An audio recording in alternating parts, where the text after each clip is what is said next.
The conference room lights dimmed, and my stomach dropped when I saw my model on the screen, except his name was under it. I felt heat crawl up my neck as Derek Walsh stood there, laser pointer in hand, saying casually, "This framework took weeks to refine." My hands tightened around my notebook until my knuckles went white. I knew every formula on that slide, every variable, every assumption built into those projections. He didn't. 3 months of late nights, cold coffee, and spreadsheets that made my eyes blur. All of it was up there with his name in the corner. The client representatives from Pinnacle Industries leaned forward, genuinely impressed. My boss nodded approvingly from the back of the room. And Derek kept talking, his voice smooth and confident, like he'd actually built what he was presenting. I wanted to stand up, to say something, but my voice felt trapped behind my teeth, and all I could do was watch him steal my work in real time. When the client asked a technical question about the risk-weighting methodology, Derek answered confidently, and completely wrong. He said we'd used a standard deviation approach when I'd actually implemented a Monte Carlo simulation with 10,000 iterations. I opened my mouth to correct him, the right answer already forming on my tongue. But before I could speak, he cut me off with a smile that didn't reach his eyes, saying, "Let me finish this point first." That smile said everything. "Stay in your place. Don't make me look bad. Remember who's senior here." I swallowed my voice and felt it burn going down. Everyone was watching. My boss, the 3 Pinnacle executives, our CFO who'd flown in specifically for this pitch. The silence stretched for just a moment too long before Derek moved to the next slide, glossing over the question he couldn't actually answer. I looked down at my notebook where I'd written the correct methodology in my preparation notes, and I felt something shift inside me. That was the moment my career almost ended. Not because I spoke up, but because I didn't. Because I let someone take credit for work that could define my entire future in this industry. My hands were shaking, so I pressed them flat against my notebook. The presentation continued around me, but I was somewhere else entirely, watching my professional credibility get erased in real time. This wasn't the first time Derek had done something like this. It was just the most public, the most blatant, the most undeniable. And as I sat there in that darkened conference room, listening to him fumble through explanations of concepts he barely understood, I made a decision. This would be the last time. I didn't know how yet, but I knew that somehow the truth would come out. It had to. Because if it didn't, I wasn't sure I could stay in this career, at this company, or in this industry that apparently rewarded theft over talent. My name is Megan Cross, and I was the analyst who built that model from scratch. Late nights, cold coffee, and no credit. I was 26 years old, 2 years out of graduate school, and I'd been with Stratton Analytics for 18 months. I was also the youngest person in that room by at least a decade, and apparently the easiest to erase. People assumed that because I was junior, my contributions were junior too. That my role was to support, to assist, to make the senior staff look good. And maybe in some companies that's all it would be. But I'd built something real here. Something innovative that could change how Pinnacle Industries approached their investment portfolio. The model incorporated machine learning algorithms I taught myself on weekends, risk scenarios I developed by studying 5 years of market data, and a user interface that made complex projections actually understandable. It was mine. And Derek Walsh, my senior staff member, had just presented it as his. 3 months earlier, Derek had stopped by my desk with what he called a rough idea he needed help with. He'd leaned against my cubicle wall, coffee in hand, and sketched out something vague about wanting to improve our client risk assessment tools. "Nothing formal yet," he'd said. "Just stress test the concept. See if it's viable." What he really wanted was a finished product he could attach his name to. I know that now. But back then, I was still naive enough to think that doing exceptional work would be enough. That excellence would speak for itself. I'd stayed late that first night, excited about the challenge. The existing risk models we used were outdated, clunky, and didn't account for the kind of rapid market shifts we'd been seeing. I saw an opportunity to build something genuinely better. By the end of the first week, I had a working prototype. By the end of the first month, I had something revolutionary. Derek never asked how it worked. He only asked when it would be ready, and whether it could handle larger datasets. Those should have been my first red flags, but I was too focused on the technical challenges to notice the warning signs. Every few days, he'd stop by with surface-level questions. Can it process quarterly data? Can we adjust the risk parameters? Course. Can you add visualizations? Already done. He never asked about the underlying algorithms. Never questioned my methodology. Never showed the slightest curiosity about the actual mechanics of what I was building. He just wanted to know if it would work and when he could show it to people. I thought he was giving me space to work. I thought he trusted my expertise. I was wrong on both counts. What he was actually doing was maintaining plausible deniability. If anyone asked, he could say he'd overseen the project, that he'd guided the development, that it was collaborative. All technically true, and all fundamentally dishonest. After the pitch ended, Derek found me in the hallway. He clapped my shoulder with false warmth, his hand heavy and proprietary. Good support today, he said, like he was praising a particularly useful piece of equipment. Really helped sell the technical side. Support. That single word made my blood pressure spike. I'd built the spine of that entire presentation, and he was calling it support. I built the model. I built the projections. I built the risk scenarios and the interface and everything he just presented to the most important potential client our company had seen in years. And he'd reduced it to support. Sure, I managed to say, my voice flat. Glad it went well. He smiled, oblivious or uncaring. I couldn't tell which. Drinks later to celebrate, he asked. My treat. I declined.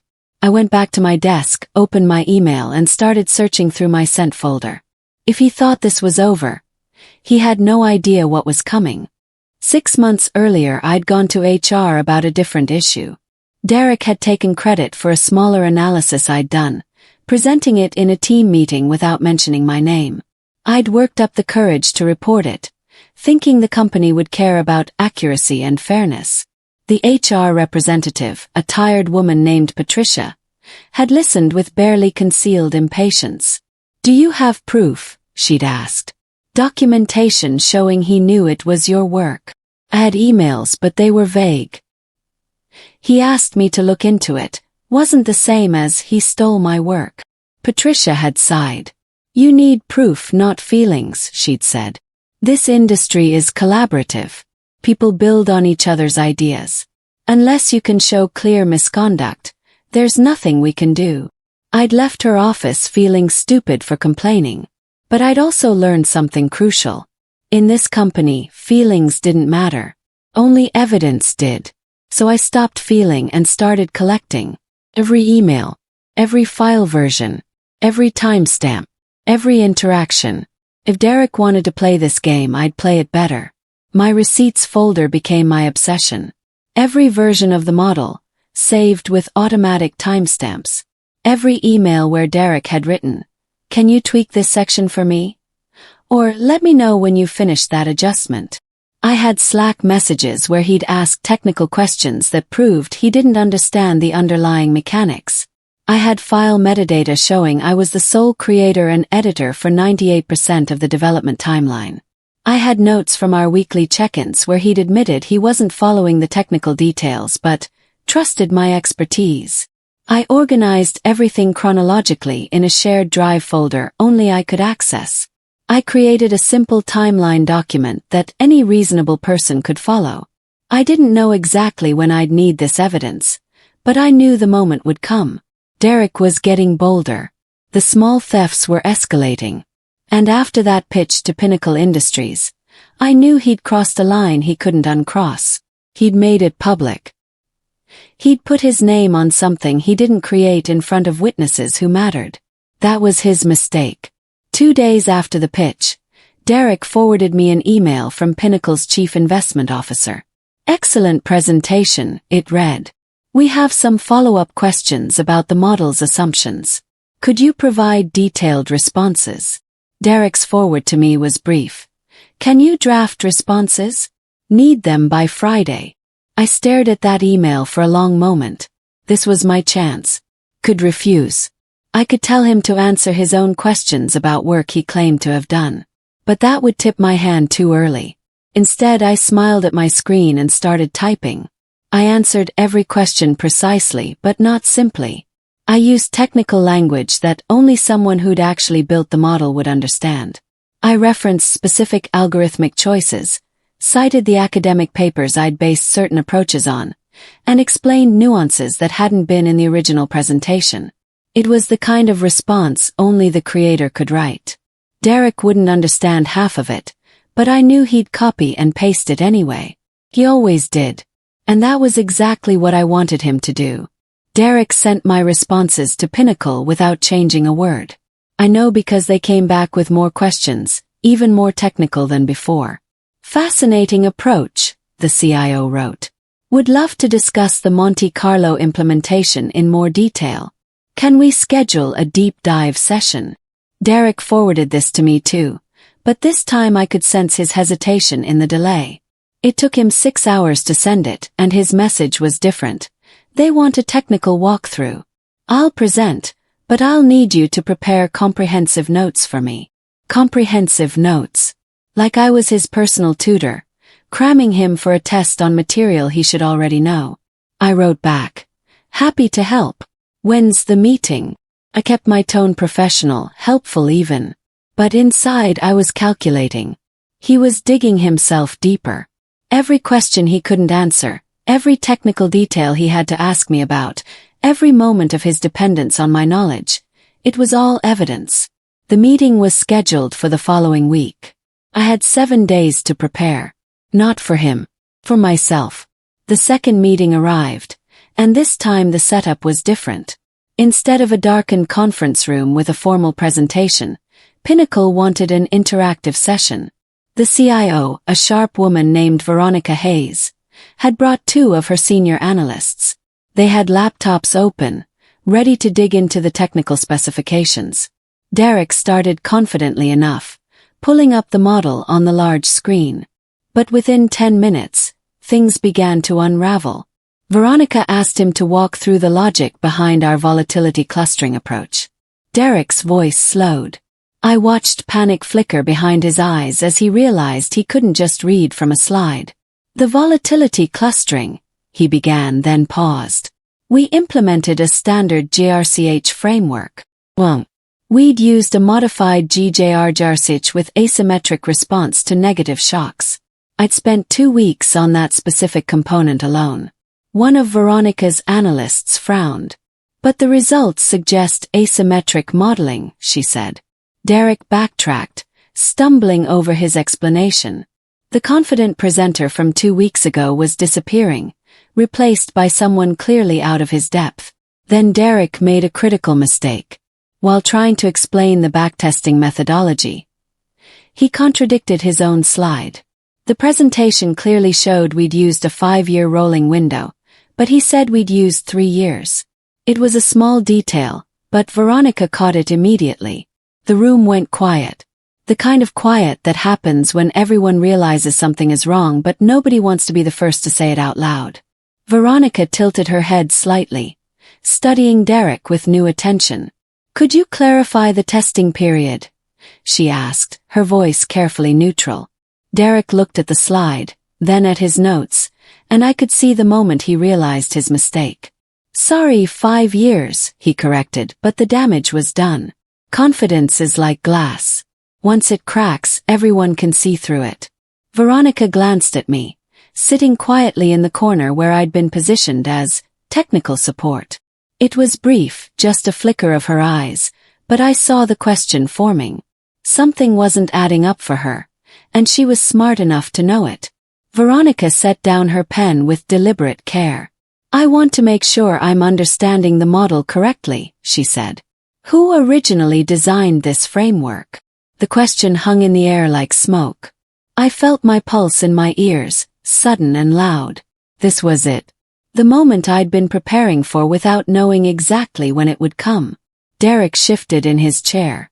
From where I sat, I could see a drop of sweat forming at his temple. It was a collaborative effort, he began, using the word he always hid behind. The team worked together. I'm asking about the original design, Veronica interrupted, and there was steel in her polite tone now. Who built the first version? Who made the core architectural decisions? Derek glanced at me. Just for a second, but everyone saw it.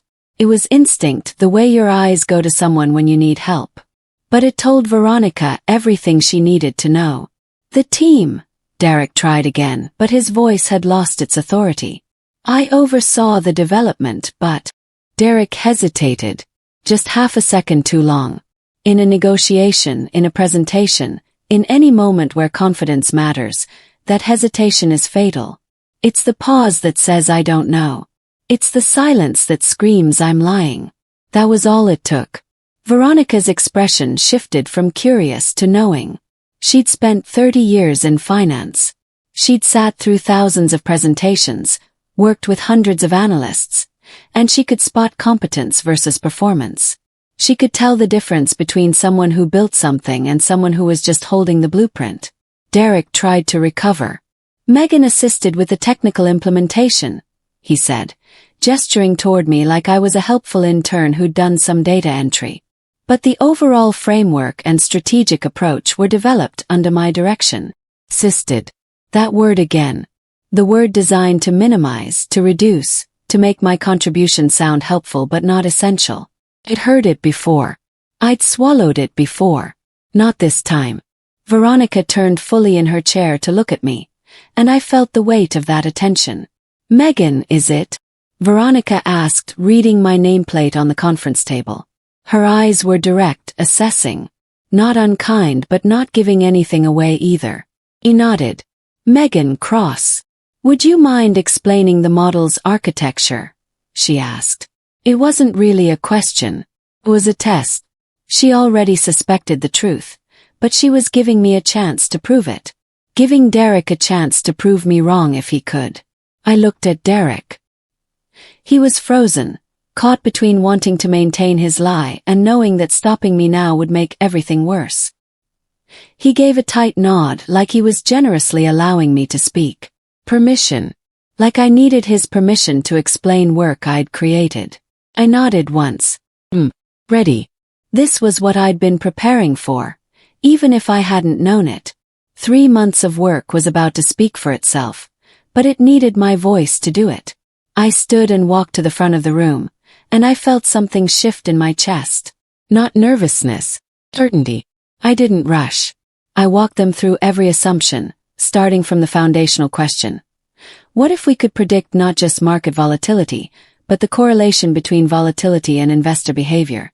I explained why traditional models failed during market stress because they treated volatility as an external force rather than a feedback loop with human psychology. Veronica's senior analysts started taking notes. I showed them the GJR-GARCH implementation, explaining why asymmetric modeling mattered when markets react differently to gains versus losses. I walked through the Monte Carlo simulation architecture, the 10,000 iterations I'd used, and why that number specifically gave us the right balance between computational efficiency and predictive accuracy. I explained the machine learning component that adjusted risk weights based on real-time market conditions. The model came alive because I did. Not because I was performing or trying to impress anyone, but because I understood it at a level that only comes from creation. Every question they asked, I answered immediately. Every detail they wanted to explore, I could show them exactly where and why I'd made that choice. And in the corner, Derek sat silent, watching his lie disintegrate in real time. Veronica smiled, and it wasn't the polite smile you give during business meetings. It was the genuine smile of someone who's just had their intelligence confirmed. I wondered, she said simply. Those 2 words contained volumes. She'd suspected during the first presentation. The technical depth had seemed inconsistent with Derek's surface-level explanations. The sophisticated modeling choices hadn't matched his stumbling answers to basic questions. She'd wondered, and now she knew. This is exactly the kind of innovative thinking Pinnacle values, she continued. The model isn't just technically sound, it's genuinely forward-looking. She turned to Derek, and her expression cooled by several degrees. Thank you for bringing this to us, she said, with pointed emphasis on the word bringing. Not creating. Not developing. Bringing. Like he was a delivery service. That was the moment Derek knew. I saw it in his face. The realization that his theft had been exposed, his credibility destroyed, and his relationship with our biggest potential client damaged beyond repair. He tried to smile. Of course. The team did excellent work. Still hiding behind that word. The meeting ended shortly after, but Veronica pulled me aside as everyone was gathering their materials. Would you have time for a private session? She asked quietly. Just you and our technical team. We have some additional questions about implementation, and I'd like to discuss potential customizations for our specific use case. Just me. Not Derek. Not the team. Me. I'd be happy to, I said, keeping my voice professional despite the surge of vindication I felt. I'll have my assistant coordinate with you directly, Veronica said. Then, lowering her voice even further. Between us, that was impressive. Not just the technical work but how you handled yourself in there. That takes courage. She didn't need to say what we both knew. That Derek had tried to erase me, and I'd made myself impossible to ignore. We scheduled the follow-up for 3 days later. As I walked back to my desk, I could feel eyes on me throughout the office. Word travels fast in small companies. People had seen me emerge from that conference room, had seen Derek walk out separately with his face flushed, and they were putting pieces together. My phone buzzed. A Slack message from Kenji, one of the other analysts. Did something just happen with the Pinnacle pitch? I smiled and typed back. The model spoke for itself. The private session with Pinnacle went even better than I'd hoped. Without Derek in the room, I could discuss technical details freely, answer questions without worrying about contradicting someone else's false narrative, and actually collaborate with their team on potential improvements. Veronica's analysts were brilliant, asking questions that pushed my thinking and suggesting modifications I hadn't considered. It felt like what work should be. People building on each other's ideas honestly, giving credit where it was due, making something better together. At the end of the 2-hour session, Veronica made an unexpected offer. We're expanding our internal analytics team, she said. And we're looking for someone who can help us build sophisticated models like this. Would you be interested in discussing a consulting arrangement? Part-time initially, with the possibility of a full-time position if it works well for both sides. My heart jumped. Pinnacle Industries was one of the most respected firms in the industry. I'm very interested, I said carefully. I'd need to review my employment contract at Stratton, but yes, absolutely interested. Veronica nodded. Have your attorney look at it. We'll make it worth your while, I promise you that. By Monday morning, everything had changed at Stratton Analytics. I arrived to find Derek's office door closed, which was unusual. He normally kept it open, part of his accessible senior staff image. Through the glass walls, I could see him in a tense conversation with our department director, Hugh Brennan. Their body language told the story. Derek defensive and gesturing, Hugh sitting back with crossed arms, clearly unconvinced by whatever explanation was being offered. By lunch, the rumors were flying. Derek was being questioned about his role in the Pinnacle project.